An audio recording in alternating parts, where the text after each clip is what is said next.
niin, on tullut vuosi 2025.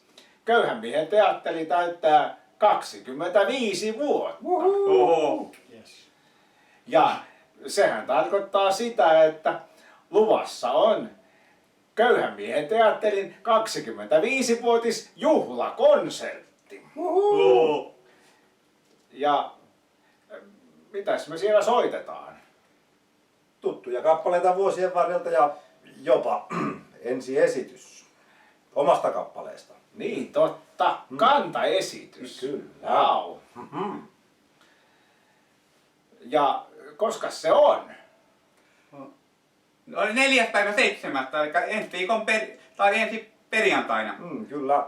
Karviaan kulttuurikeskus Skansissa on paikka ja konsertti alkaa kello 19. Mutta paikat on auki jo kello 18. Skansin Grauvi aukeaa kello 18. Siellä on happy hour ennen keikkaa, joten se kannattaa hyödyntää. Joo, ja tervehdysten vastaanotto myös samaan aikaan.